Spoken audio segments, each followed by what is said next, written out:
You should see it turn red. Yeah. Turn off.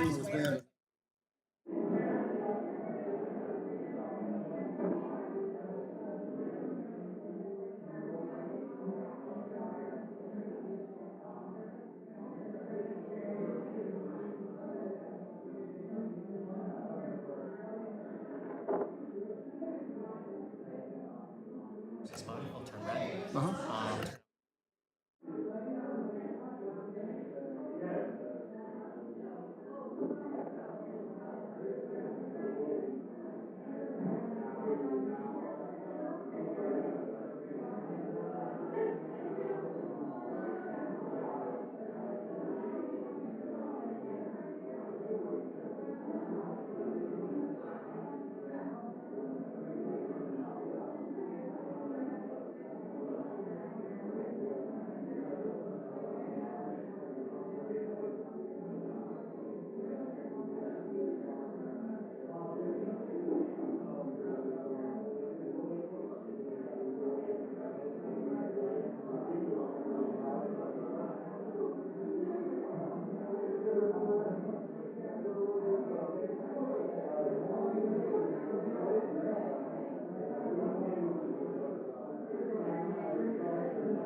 everyone here, and thank you for joining us today for this very important hearing. And thank goodness that we have very talented staff who know how to move microphones. Okay. This hearing comes at a critical moment for the nation of Georgia. Since it regained its independence in 1991, the United States and Georgia have come to a close, inseparable relationship based on the shared vision of democratic principles and a strong and free Euro-Atlantic. Our two countries have worked closely together to develop deep and far-reaching reforms in Georgia, spurring investment and economic development, and we have worked side by side for the common cause of regional and European peace. Our soldiers have fought together in Afghanistan, Iraq, and beyond, and the United States has contributed over $6 billion in direct assistance and much more beyond to provide opportunities and open horizons for the Georgian people. The United States, along with our colleagues in Europe, have long, strong, and steadfast friends to the people of Georgia. Unfortunately, this powerful bond has recently come under the withering attack by the ruling Georgian Dream Party, led by the billionaire founder Ivane Chkhikvadze. The Georgian Dream government has openly renounced the long-standing democratic and Euro-Atlantic choice of the Georgian people, ramming a Putin-esque-style foreign agent law through Parliament, despite months of mass protests, as you see from the posters behind us, and damning public opinion. This law is openly intended to stigmatize and undermine the nation's independent civil society and media and suppress avenues for alternative thought or dissent. Worse, this foreign agent law appears to be only the tip of the iceberg of the government anti-democratic turn. Additional policies and legislation are gutting the independent remaining vestiges of the Central Election Commission, finalizing the capture of the beleaguered judiciary and civil society actors and activists, as well as their families, as being actively threatened, intimidated, and even assaulted by government-linked thugs. Opposition offices have been raided, destroyed, and with graffiti vandalized. Georgian Dream is actively embracing war criminal Putin and other authoritarians. Despite Putin occupying 20% of its internationally recognized territory, and it illegally seized that territory, and a longer brutal history of colonial Soviet subjugation and aggression, the ruling party has found common cause with war criminal Putin, which has been all too happy to co-sign Georgia's Dream's conspiracy-riddled anti-Western turn. Russian intelligence assets operate in Georgia with impunity. Georgia's security services have been turned on the population, while Georgian sovereignty has been bargained away to the Russian Empire for the cheap baubles of power and material gain. Georgian Dream is also expanding its ties with the Chinese Communist Party, rapidly and handing over key infrastructure to the People's Liberation Army military-linked companies as another aspect of its dictatorial turn. The United States must not allow this attack on Georgian democracy and its Euro-Atlantic future to go unanswered. That's why I welcome the State Department's recent announcement of a visa ban policy against any individual undermining Georgian democracy. But we must do more to keep our promises to the people of Georgia. I'm grateful to introduce the Megabari Act along with my colleagues and friends of the nation of Georgia, Ranking Member Steve Cohen, Congressman Richard Hudson of North Carolina, Congressman Mark Veazey of Texas, bipartisan. This legislation will provide the State Department with additional tools and guidance for promulgating visa restrictions and financial sanctions against those who undermine Georgian democracy and engage in repressive measures against the Georgian people. It will also produce reporting to highlight the extent of Russian and Chinese malign influence in Georgia and the way those efforts have become closely intertwined with key individuals in Georgia. It also will require the administration move quickly to establish a pre-election task force in Georgia to work urgently to help protect the democratic environment ahead of the October 2024 elections. Additionally, the spirit of the Megabari, the bill highlights a more robust and positive framework for the U.S.-Georgia bilateral relations. That's why the legislation calls for expanded trade ties, streamlined people-to-people contacts, and robust economic and security assistance packages when the Georgian government returns to the long-standing democratic and Euro-Atlantic choice of its people. It is critical to show the Georgian Dream that we are serious about our support for the Georgian population, with whom we seek to continue a positive and collaborative future. I'm pleased to say that the Megabari Act has strong bipartisan support, and we are grateful to welcome endorsements from Freedom House, the Georgian Association of the USA, who are here today, and dynamic leadership. We appreciate you being here. The Central and East European Coalition, ROSM, which has been so effective in promoting freedom and democracy for the people of Ukraine, the North Caucasus Nations Committee, and others.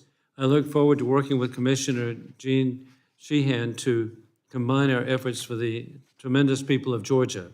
Today, we'll hear from some of the leading experts on Georgia about this dynamic and worrying situation. I'm pleased to welcome Ivane Chkhikvadze, who is here in the middle, thank you, who is the European Union Integration Program Manager at the Civil Society Foundation in Tbilisi and the Georgia Country Consultant for the European Endowment for Democracy. Ambassador Natalie Sabanadze, who is the Senior Fellow at Chatham House, the Royal Institute of International Affairs in London, the former Georgian ambassador to the European Union, and former senior official at the OSCE, and Ambassador William Courtney, to an adjunct fellow at the RAND Corporation and a former U.S. ambassador to Georgia. We are grateful for your presence and your testimony today. And before we hear from our witnesses, I would like to give the floor to my very honored colleague, Congressman Steve Cohen, the ranking member from Tennessee. Thank you, Mr. Chair. Thank you for all the folks in attendance here. This is a very important issue for the United States and for the world. Our witnesses will enlighten us on what's been occurring in Georgia and what the impact is on the world and freedom. I happen to have been in Georgia in 2012, I believe it was, when the Georgia Dream came to power.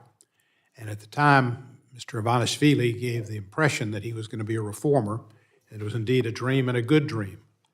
Mr. Saakashvili was running a pretty draconian prison system and had quite a bit of opposition because of the lack of liberties that he was seeing for people in prison and the use of the prison system to punish folks. Mr. Ivanishvili has held power now for 12 years. And while he's not the prime minister or the president, he's the man. He runs the show. I don't like to necessarily judge people by the way I see them and the first time I see them, but the first time I saw him, I thought, this is no dream. He looked like so many corporate business people that want to run everything, and autocrat types and power folks are looking for a government as a way to expand their desires and interests and fulfill their destiny as they see it. And I think he's proved that to be true. That first glimpse, I think, was appropriate. Mr. Saakashvili now, I think, resides in jail, has been there for quite a while, and is treated pretty awfully. I am the OSCE Special Representative on Political Prisoners. I'm concerned about Mr. Saakashvili, who is a political prisoner. He's, I think, been in very ill health, and his life may be in danger. This law that was just passed, it was said that they wanted to make sure that there weren't foreign agents dealing in Georgia. But what it was, I think, it's not so much foreign agents as they label civil groups and NGOs, but transparency and freedoms, which the NGOs encourage and espouse. They're not really interested in that. They're interested in government control. A country that tries to bully its NGOs is a country that is not democracy, that is not Western values. And Georgia, obviously, we know, wants to join the European Union. That would be good for them economically. They'd like to, I guess they'd like to be in NATO. I don't know. Okay, good, yes. But they're not, they're being so close to Russia. And they should have learned from South Ossetia, Russia's not their friend. And of course, they still have reverence for Stalin. I went up to, what's the name of this? It starts with a G, maybe? Gory, and went to the Stalin Museum. And it's kind of interesting to see that. And he's kind of come back and always looked upon as a Georgian that had done good. Well, he did good, he did bad, and that's how he did good. But it's kind of a mix. They seem to have somewhat of a reverence for him. I'm just looking forward to hearing from the witnesses. Where is Chkhikvadze and what's his conditions, if you know? And Ambassador, you probably have knowledge on that. And appreciate your being here to edify us. I yield back the balance of my time. Thank you very much. Ranking Member Steve Cohen of Tennessee. And as we begin today, I'd like to ask unanimous consent. We have a letter submitted for the record from the leader of the Georgian Labor Party, Natalie Sabanadze. And so without objection, this shall be entered into the record. And we'll now begin with each witness. And my goal is that each have 5 minutes, and then we would proceed, and we'll have members of Congress and Senate and House coming back and forth. And so to give everybody time, if we could limit to 5 minutes each, and then equally, we're limited to 5 minutes each too. So with this in mind, I'd like to begin with Ivane Chkhikvadze. And so thank you very much for your being here today. Thank you, Chairman Wilson and honorary members of the Commission. Allow me please to express my genuine appreciation for holding this very timely and important hearing, and also giving me the opportunity to address the distinguished guests and participants of this meeting. I would like to focus your attention on the latest developments in Georgia and democratic backsliding which is taking place in the country, with a particular emphasis on the adoption of the Russian-style law on transparency of foreign influence that the ruling Georgian Dream Party recently adopted. But first, allow me to present myself. I'm Ivane Chkhikvadze, as it was already mentioned here, and I have been working as a leader of the EU integration program at the Civil Society Foundation for more than 10 years. And together with my colleagues, who some of them are here, we have been supporting and promoting Georgia's Europeanization and democratization process for decades. We have spent almost entire our lives fighting for Georgia's freedom, democracy, and the future, that is with Europe and with the West. And now when it comes to the topic of our today's hearing, my country and my people are now standing at the crossing point. Georgia will either continue its stride to become the part of free and whole Europe, or yet again become the part of Russia's backyard, as it was during the Soviet times. The choice of Georgian people is crystal clear. We are choosing freedom, democracy, rule of law, and see Georgia's future in the European Union and NATO. As I'm speaking here now, the Georgian people are taking to the streets of Tbilisi and other towns of Georgia to ensure country's freedom and democracy. While the loud voice of Georgian people has been heard here in Washington, D.C., and in the capitals of the European Union, it's not been heard by the ruling party, Georgian Dream. Contrary to the will of the people, the Georgian authorities are erecting the wall between Georgia and the West through adopting the law on transparency of foreign influence. The law will fully erase the critical voices and destroy the vibrant civil society that has been built in the country with the generous support of our friends and partners over the years, including the U.S. Agency for International Development. The law goes against the U.S.-Georgia Charter on Strategic Partnership that aims to bolster independent media, freedom of expression, and access to the objective news and information. This law requires all organizations which receive more than 20% of their funding from abroad to register as agents of foreign influence. And in case they refuse, the law envisages forced registration and crippling fines. The law applies not only to the organizations, but also to individuals. It would allow the state institutions to demand and access sensitive personal data of private citizens and seize their assets without due process. In less than 5 months, Georgia will have crucial general elections. There is high threat that these elections will take place without critical media, independent civil society, and the local election observers. The law depicts civil society activists as traitors to the country and foreign agents, and it is being used by the ruling party to discredit the organizations and individuals that would otherwise help to preserve Georgia's democracy in October.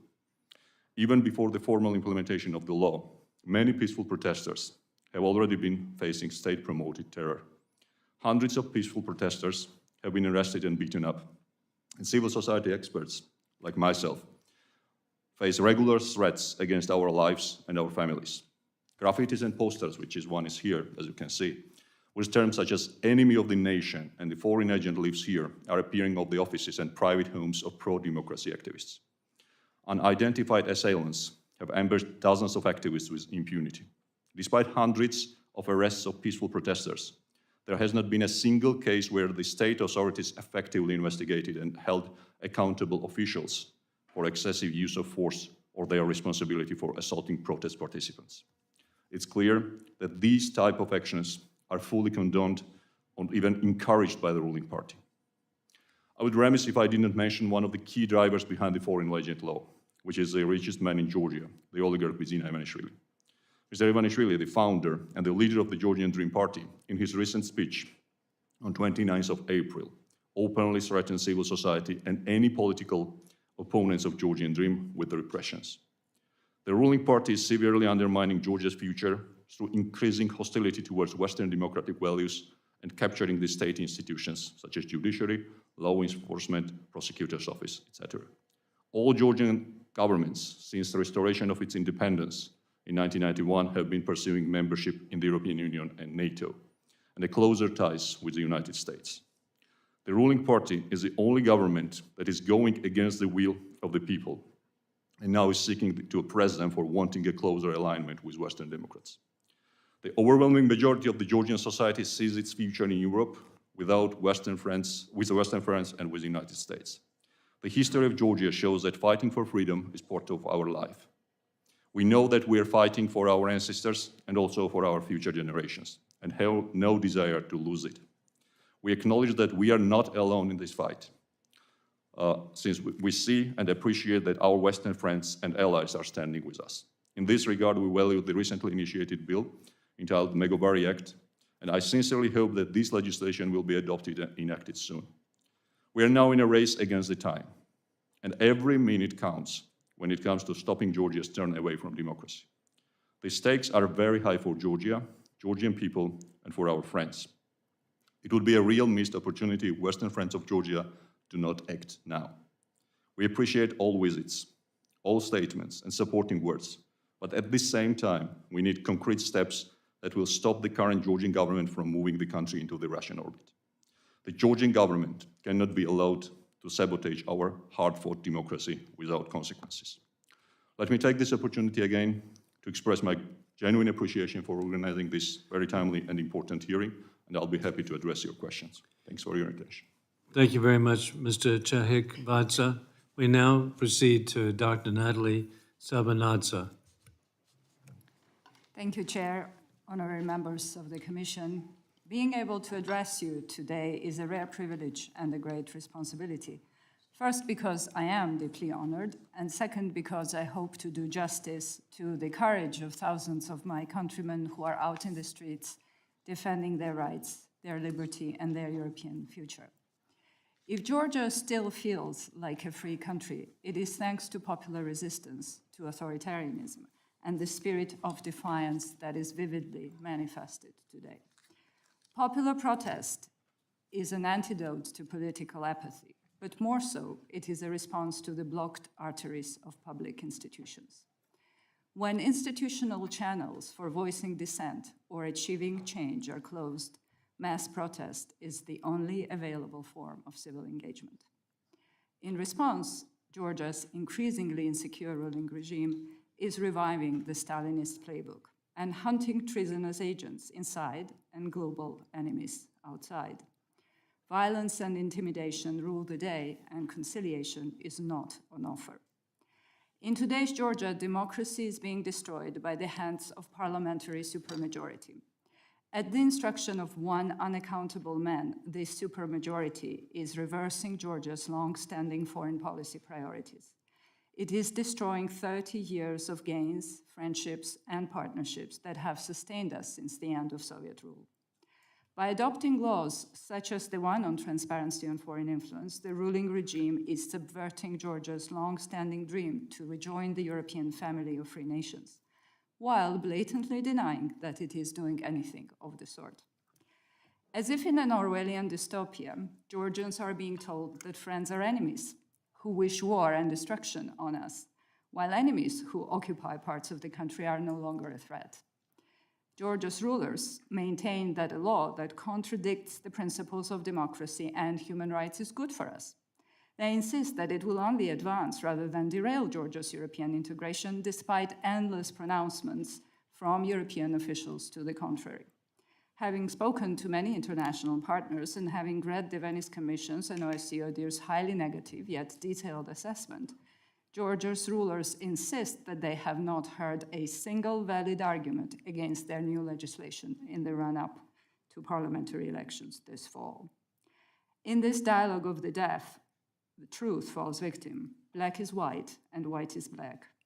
Transparency and accountability are transformed into means of arbitrary persecution. Calls by well-meaning European partners for depolarization become justification for silencing opponents and stifling dissent. Ladies and gentlemen, at stake is not just a law. The law is a symptom, not the cause of the current political crisis, and Georgia is part of the trend, not an exception. Autocratic regimes from Russia to Venezuela are adopting such legislation to equip themselves with legal instruments of repression, to destroy civil society not only through imprisonment and violence, but also through financial audits and technically lawful harassment. They are working to steal elections not on the day of the vote with crude ballot stuffing, but weeks and months in advance with elaborate systems of incentives and pressures. The methods set by autocracies are becoming more sophisticated, more veiled in vocabularies of sovereignty and traditional values. Civic protest movements now tend to be described as color revolutions, the work of outsiders and of local traitors who are manipulated by foreign governments. These tactics aim at persuading people to stay out of politics and to trade their freedom for order, their rights for a chance of prosperity, and to accept the abuse of power for the sake of preserving the peace. The Georgian government has joined the anti-liberal, anti-Western revolt spearheaded by Russia. In its war on Ukraine, Russia does not seek only to subjugate the Ukrainian nation and to reestablish its sphere of influence. It also seeks to de-Westernize the global order. Ukraine is a major front, while lesser ones have emerged in Georgia and elsewhere around the world. Recent policies of the Georgian government, such as the foreign agents legislation, the handing over of critical infrastructure projects to the Chinese, the parroting of the Russian narrative about a decadent West, and the adherence to calls for de-dollarization of the global economy are all signs of this transformation. But make no mistake, in this battle, the Georgian people and its government stand on opposite sides. This is why the aptly named Megobari Act is so important. Georgians must fight this fight for themselves, as we have been doing. But we need friends, those who disregard our peaceful and democratic will, and who deny us the future we want for our children, need to bear the consequences. Georgia as a country deserves your continued support, but individuals who decided to turn us into Russia's gray zone for their shady business deals have to be punished. This is part of a global fight. If the world is to be divided by a new Iron Curtain once more, then help us in our struggle not to end up on the wrong side again. Thank you. Dr. Sabanadze, thank you so much. And we now proceed to Ambassador William Courtney. Thank you, Chairman Wilson, Ranking Member Cohen.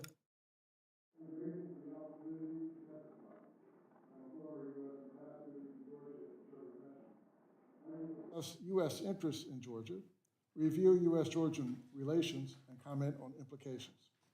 The United States has voiced strong support for the sovereignty, independence, and territorial integrity of Georgia since its independence. The U.S. seeks to protect the interests of thousands of American citizens who live in or visit Georgia and U.S. businesses and NGOs. The United States wants to continue cooperation to ensure that critical components for Russia's war on Ukraine do not pass through Georgia. Other law enforcement cooperation includes countering nuclear smuggling and terrorism. The United States supports independent Georgian NGOs that work to strengthen the country's democratic institutions. An open trading route through Georgia is a lifeline for Armenia. The United States is concerned about Russia's plans for a naval base in occupied Abkhazia. After the traumatic civil war in the early 1990s, President Eduard Shevardnadze managed to stabilize Georgia. The U.S. helped by providing large-scale humanitarian food for peace aid. Shevardnadze and his young allies made reforms, but over time, their momentum slowed. In 2003, unrest led to the Rose Revolution. Its leader, Mikhail Saakashvili, led a government that undertook anti-corruption reforms and built state institutions. Some 30,000 Georgian troops fought alongside U.S. forces in Iraq and Afghanistan. In 2005, President George W. Bush visited and declared Georgia a beacon of democracy, a beacon of liberty. In 2008, Russian forces invaded. The U.S. provided $1 billion in aid to help Georgia rebuild. In 2012 elections, the Georgian Dream coalition, funded by Bidzina Ivanishvili, as you mentioned, defeated Saakashvili's party. In 2020, however, virtually all opposition parties boycotted parliament to protest against alleged election violations. Georgian Dream was angered by U.S. sanctions against officials engaging in illicit conduct. In recent years, Georgian Dream has taken a more pro-Russian and anti-democratic course. A recent law could make Georgia a tax haven for dark money, as you mentioned. A foreign agent law, modeled on a repressive Russian law, has sparked the largest popular protests since independence. Georgian Dream may abuse the law to protect its hold on power.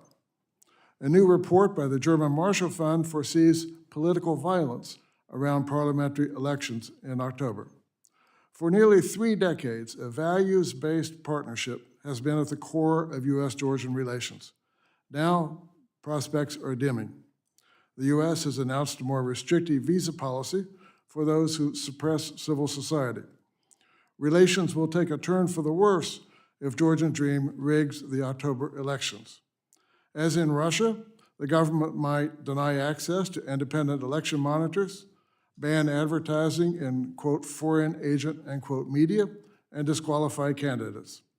Georgian Dream could emulate Russia in other ways. It may ban organizations it deems as undesirable. Ivanishvili threatens that Saakashvili's party will strictly answer for all its crimes. This hints at show trials. Targeted sanctions might raise costs to Ivanishvili and Georgian Dream of further repressive measures.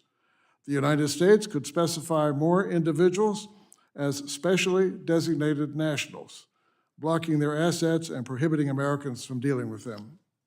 Coordinated U.S. and European measures are best. The leverage of the EU has special weight. Germany says the European Union will not start accession negotiations so long as the foreign agent law is in effect. Polls show that large majorities of Georgians back EU membership and see Russia as the greatest political threat.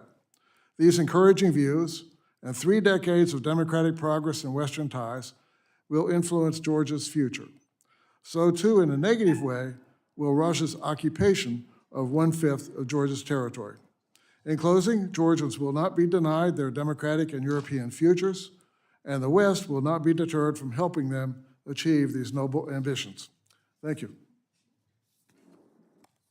Ambassador, thank you very much. And we've been joined by Senator Richard Blumenthal of Connecticut. And just as we begin now with questions, we'll be limiting ourselves to 5 minutes each, and then very likely we'll also be joined by other members. And in fact, a superstar just walked in, Congresswoman Victoria Sparks, who was born in the USSR. She was actually born in Ukraine and now is a member of Congress in the United States from Indiana. With this in mind, the 5 minutes now begins with me. So begin the 5-minute clock. Here we go. I actually want to begin in a very positive way. I'm grateful to be joined by one of my grandsons today, Houston Wilson. Our family appreciates the people of Georgia and that his dad served with Georgian troops in Iraq. His dad is a Navy orthopedic surgeon, and I know that he always was so appreciative of the courageous Georgian troops. You could count on them to provide the best security. And so, again, I'm grateful that Houston is here as an intern with the U.S. Senator Tim Scott. As we began to, Would you like Houston to come sit behind you like Representative Rose? no, we're not doing that. So see, I told y'all what a troublemaker the ranking member is. This is just a, no, hey, you have to see that. That was a, people, they don't allow this in the U.S. Senate, but in the House, we had a spectacle yesterday of a House member speaking with his son behind him, who was actually communicating with his brother at home with different facial expressions that was somewhat distracting. But anyway, back to what we're doing, okay? I've had wonderful visit to Tbilisi. The people are inspiring how beautiful the countryside is, and then very humbling to Americans to see buildings hundreds and hundreds of years old. It just, the antiquities are such a reminder of what a great heritage the people of Georgia have and how it can be built upon. And then it was particularly interesting to me to be there with a joint parachute jump. There were National Guard members from the state of Georgia who, in a joint jump with troops from the nation of Georgia, and as when they landed and we were able to greet them and thank them for their service, you had to look very carefully on the patch to see if it was the United States flag or the flag of the nation of Georgia, because it was just really humbling to see how well, but it's part of something that's occurred, and that is a friendship between the United States and Georgia. And so, Mr. Chkhikvadze, a question I have for each of you, and with the limited time, but what has America actually done to assist the people of Georgia over the years? Thank you. Thank you, Mr. Chair. I think that you already provided some information at the beginning of our discussion, all those support which has been appreciated and provided by the United States. First and foremost, a lot has been done when it comes to the military support and trainings and equipment of our military forces. And also, we do see and appreciate when it comes to the democratic support annually and every year. So I think that this is something which is, as I mentioned at the beginning, which is something which is also at the stake. And this support, I mean, the support to the people, to the Georgian society and Georgian country should be there. This is very much appreciated, very much supported, and very much welcomed. But at the same time, as it was already repeated, my colleagues here, I think that those who are undermining the U.S.-Georgia partnership and also the future of Georgia towards the European Union, they have to bear the responsibility. Thank you. Dr. Sabanadze. Thank you. Well, basically, since the regaining of independence, United States has been supporting Georgia on its path to democratization and to European and Euro-Atlantic integration. It was mentioned here that every single government, despite of its color, despite of its problems, ups and downs, there has been one constant in Georgian foreign policy, and that has been drive towards the West. And that drive has been very much supported by you. It was mentioned also that in the very difficult years in the 90s, humanitarian assistance has helped thousands in Georgia to survive. And then the US assistance helped Georgia to consolidate as a state, to consolidate its institutions and to help promote democracy and promote civil society. In fact, the reason why we have such a vibrant civil society is thanks to your assistance and assistance of our European partners. And when I said that what Putin is doing at the global scale, which is to de-Westernize the global order, these kind of laws that Georgian government is now adopting aim at de-Westernization of Georgia. That's why these things are connected. And we're going to have a second round, so I'll get with Ambassador Courtney at that time. But indeed, we're in a global conflict that you've identified of dictators with rule of gun invading democracies with rule of law. But sadly, it was somewhat begun in 2008 with the illegal annexation of South Ossetia and Abkhazia. We're now, we can talk about bicameral, well, we're going to prove it right now, in that we have House and Senate, we have Republican, Democrats, and Republican, and so this is a unique commission, and that is it's bicameral and bipartisan. Senator Blumenthal. Thank you, Chairman Wilson, and thank you to our very distinguished witnesses today. This issue is of tremendous importance, I think, to the American people. We need to make them more aware of it, and that's why I am grateful to the bipartisan leadership of the Helsinki Commission, Chairman Wilson, Representative Cohn, and the entire commission for focusing on Georgia. I was part of a letter with Senate colleagues written recently to the Georgian Prime Minister about the proposed foreign agent law that would force non-governmental organizations and independent media that receive more than 20% of their funding from foreign donors to register as foreign agents. And I'm deeply disappointed that this measure has been signed into law despite significant protests from the Georgian people. I think it's just one example of how autocratic subjugation of freedom and independence in those areas is languishing. And I think it undermines our relationship with Georgia. I'd like to hear from our witnesses how you assess how effective this new law has been in effect, discouraging or deterring or degrading the kinds of organizations that pose alternatives to the government. Maybe begin with you, Mr. Ambassador. Thank you, Senator. The law has just come into effect, but the best way to assess how Georgian Dream is likely to use it is to look at what happened in Russia. In 2012, Russia passed a foreign agent law and then started banning independent media, for example, from receiving commercial advertising. Used the law to disqualify candidates for election. But Russia, Putin didn't think that was enough. So in 2015, Russia passed an undesirable organization law. So Russia has used the two of them together, plus cynical means of implementing them, basically to wipe out independent civil society in Russia. In Georgia, we may or may not be at bottom. The downward spiral could continue if Georgia follows the path that Russia took after passing its foreign agent law. Thank you. Dr. Sabanadze.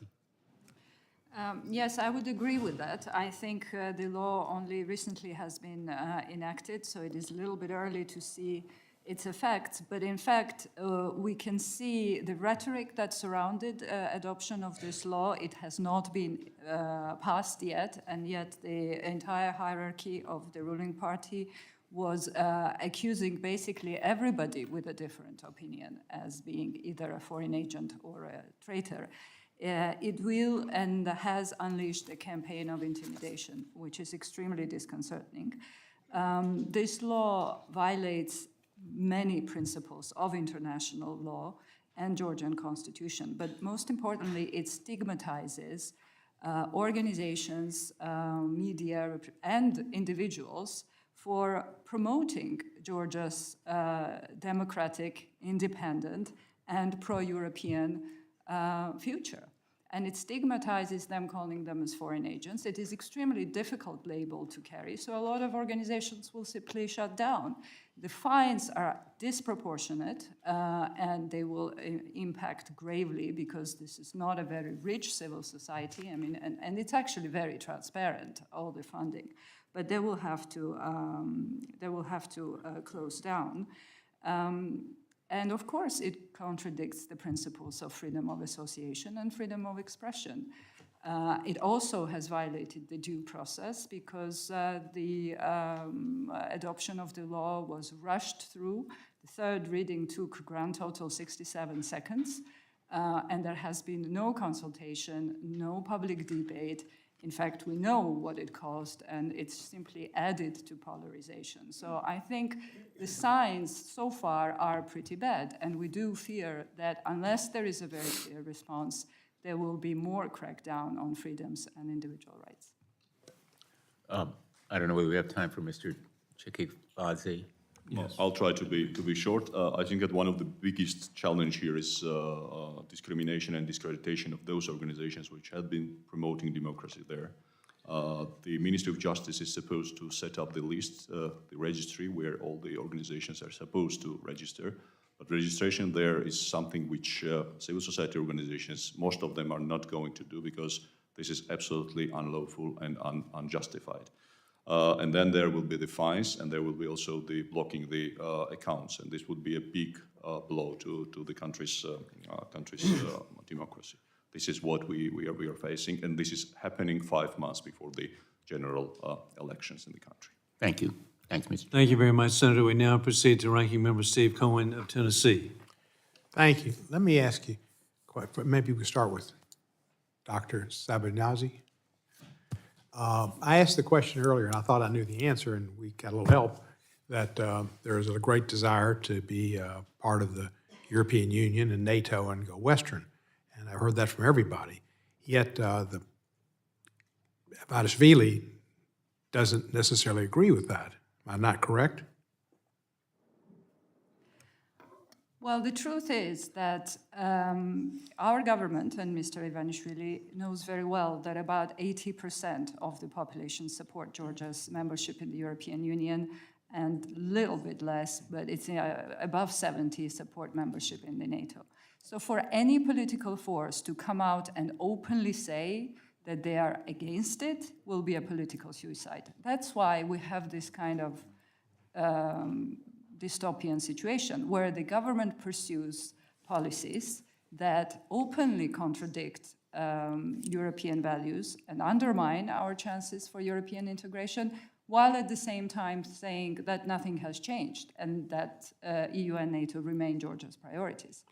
And this is the problem. I don't think they want to do it. I don't think that they will take steps. There are 9 suggestions there tabled for us to pursue, and instead we are adopting these Russian laws that do not serve Georgia's interests and definitely don't serve Georgia's European prospects. So are you saying Ivanishvili does a good job of hiding his Yes, he's hiding behind the propaganda, and very often he's positing the choice to the Georgian people between faraway European integration prospects and peace, between prosperity now and protection of human rights. It's a devil's bargain, and this is what he's offering, and it's really, really veiled with the propaganda, veiled in the language of sovereignty, in the language of traditional values. This is Russian playbook.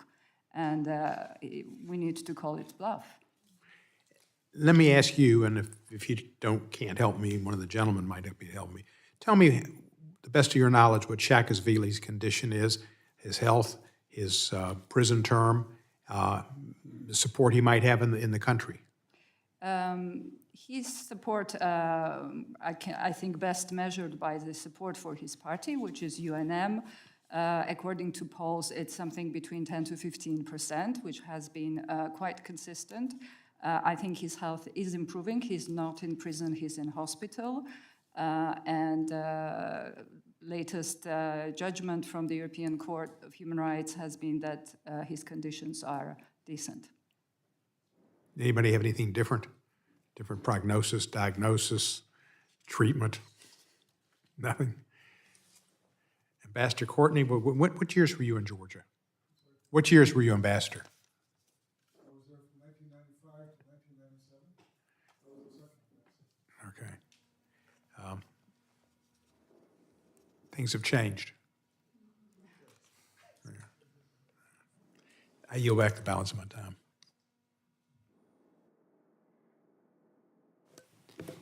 Thank you very much, Congressman. We now proceed to Congresswoman Victoria Sparks of Indiana. Thank you, Mr. Chairman.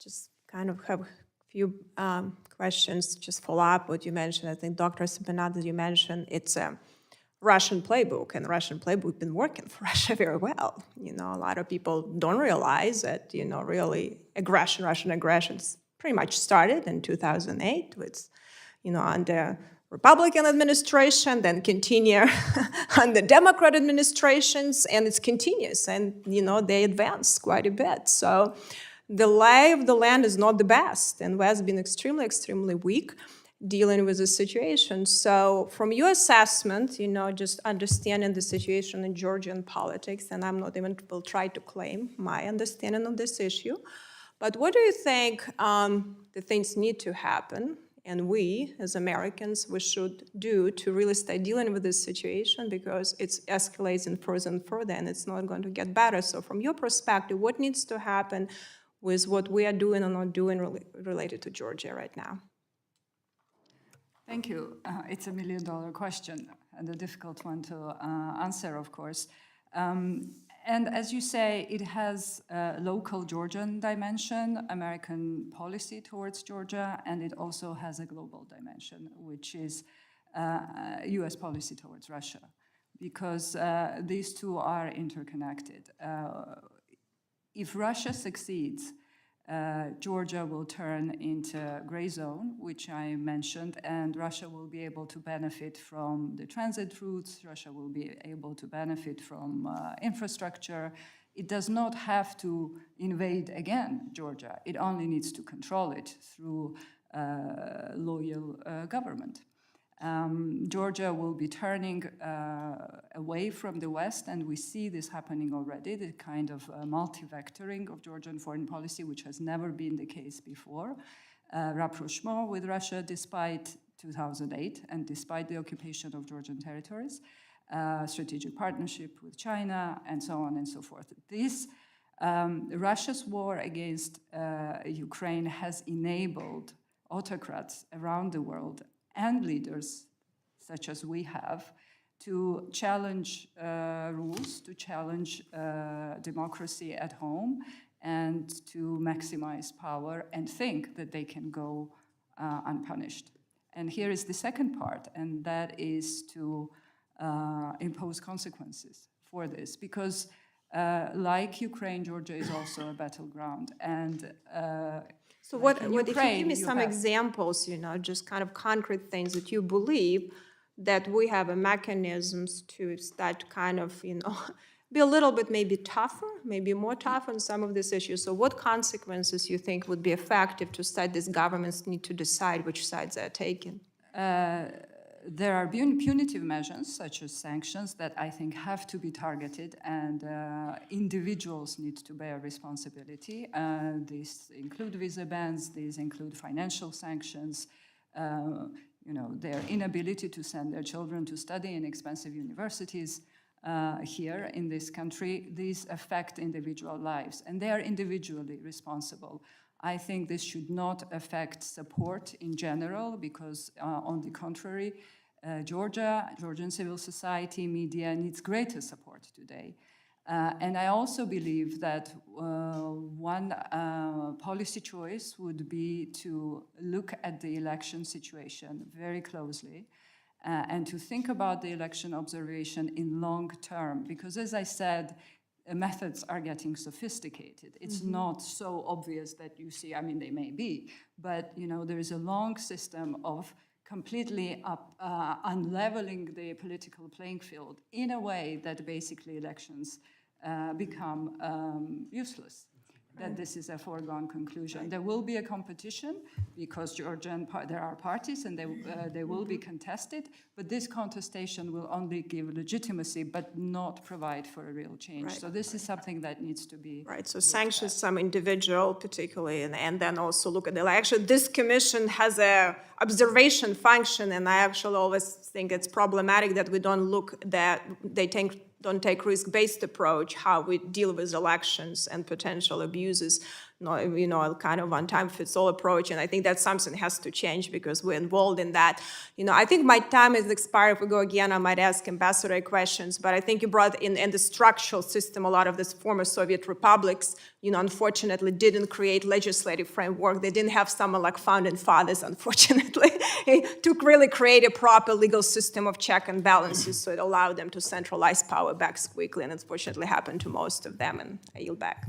Thank you very much, Congresswoman. And Congresswoman Sparks has been a leader on behalf of fair and free elections around the world. And so her interest is proven by her actions. And now we'll have a second round. And it's the question that I had initially asked, nobody can answer better now with the ambassador as to the benefits of the relationship between the nation of Georgia and the United States. Thank you, sir.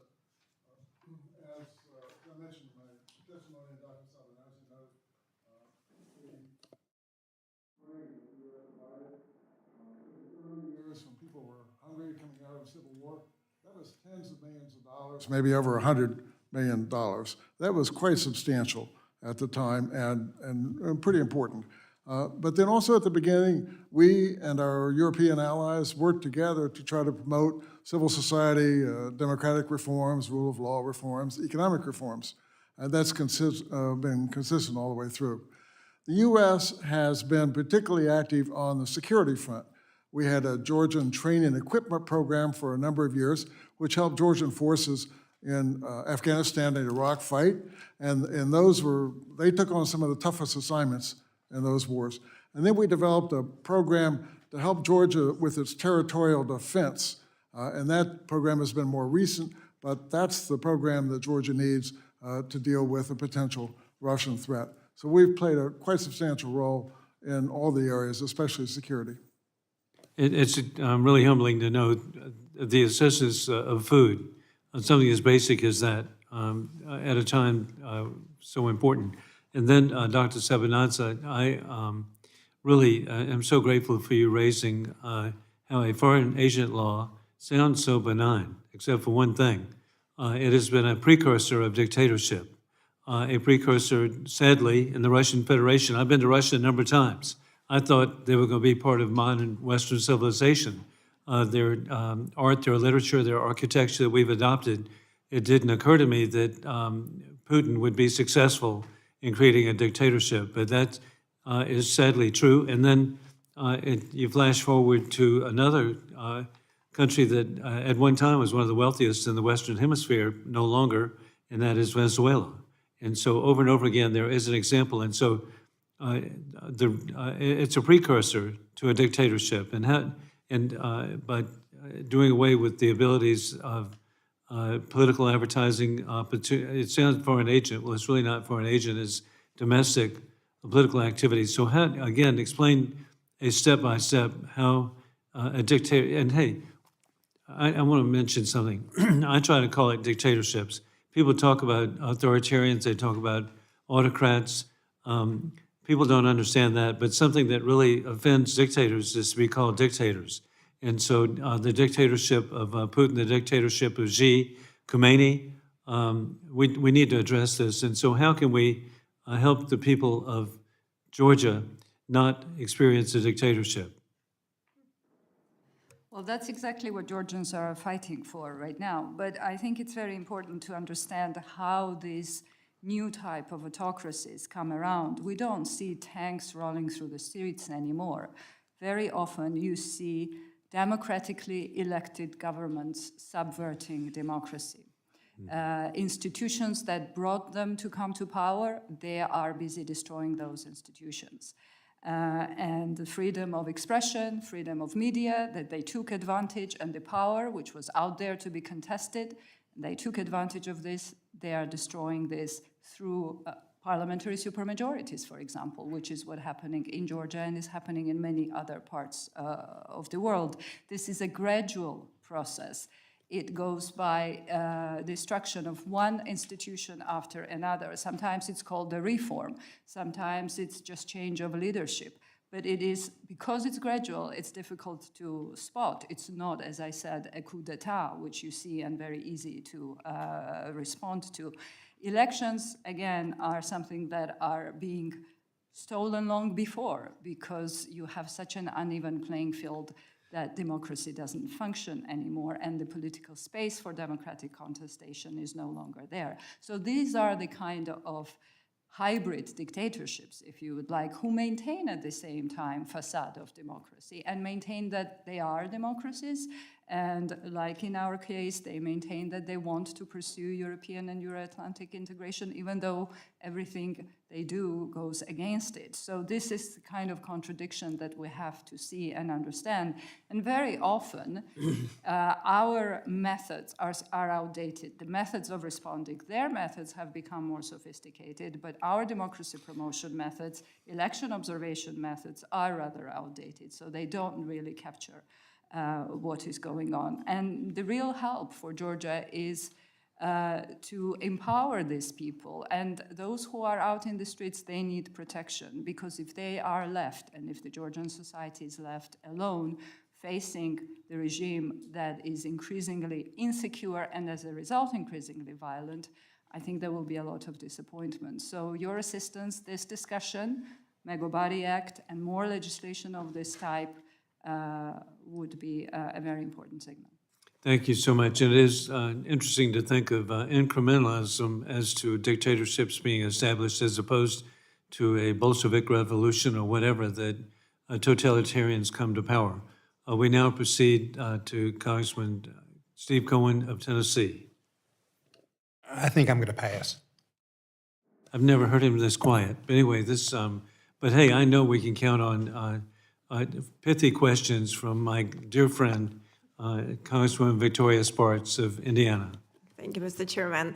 Ambassador, my first question is for you. I think you were an ambassador in late 90s, right, in Georgia, correct? So, yeah, so I actually live in late 90s back Ukraine at that time, and my observation after Soviet Union fell apart, you know, it was Wild West, early 90s were terrible, but at the end of the 90s, there were some positive things were happening. There were some trends and building some democratic institutions. I don't think they ever been built, you know, unfortunately. That's why it was so easy to really corrupt and erode them and now really have, you know, no democratic institutions, and a lot of this is just appearance of that.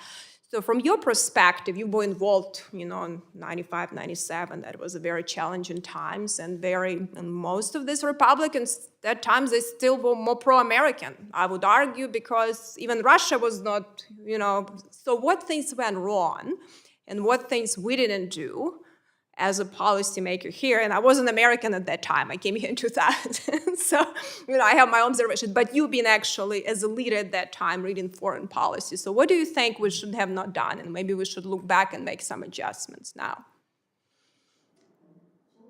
Comparison between Ukraine and Georgia.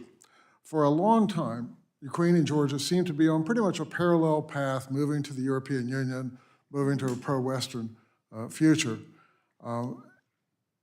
Occasionally, there were problems with stolen elections or leaders who wanted to turn the clock back. So popular revolutions took place. The first one was the Rose Revolution in Georgia. Then a year or so later was Orange Revolution in Ukraine. And then in 2014, a second popular revolution in Ukraine, the Maidan. What we see today is a vibrant democracy in Ukraine that has benefited from both of those popular revolutions, which have been mid-course corrections in the democratic path, if you will. We see a democracy in Ukraine that's so strong that it's surviving even an all-out war from Russia. What happened to Georgia?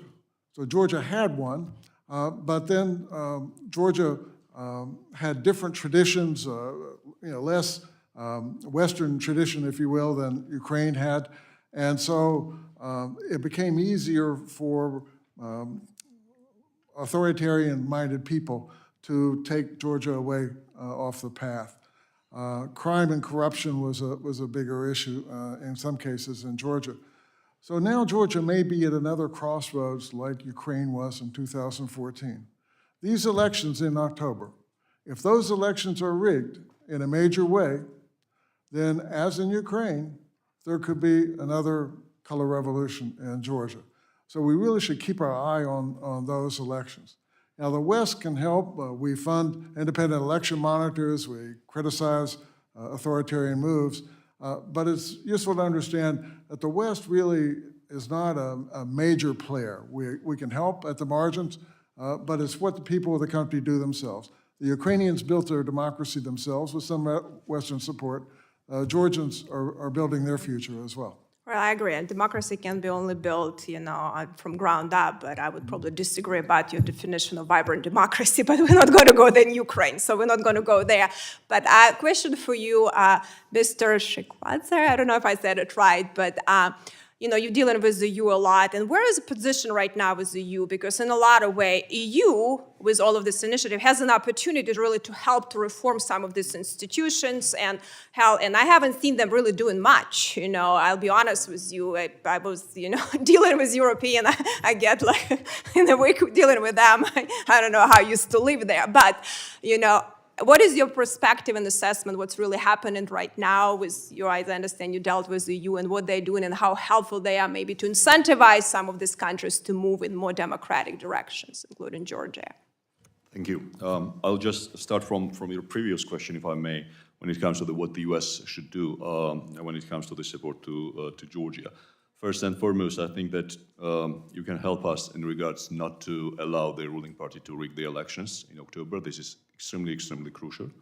Secondly, I think that some of the proposals are already in Megobari Act, but first we should start from the election observations and allowing that this is free, fair, and competitive.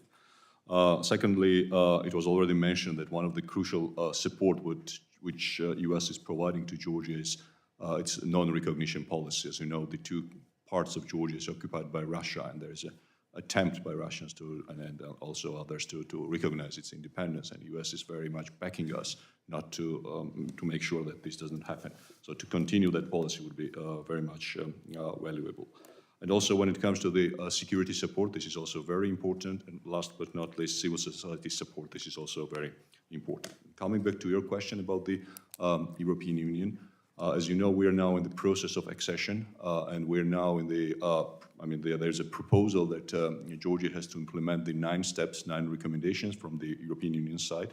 Unfortunately, 6 months after it was proposed, nothing has been done by the Georgian authorities. The ball is on our court now, and we have to deliver on very important issues and very important policy fields like judiciary, fighting against elite corruption, etc., etc. But we don't see that there is a political will that is there in case of our government. And unfortunately, there is not much progress in that regard. Otherwise, as we hear every time from the EU member states and the European Union in general, is that the door is open and we have to deliver on that to progress further on this road. Thank you. Thank you. And thank you very much, Congresswoman Sparks, and she always proves her enthusiasm, and so we can count on that. As we conclude, I also want to point out that I'm the co-chair of the EU caucus, and I have visited the European Union countries, and gosh, the economic benefit and opportunities that are provided would be so wonderful for the people of Georgia.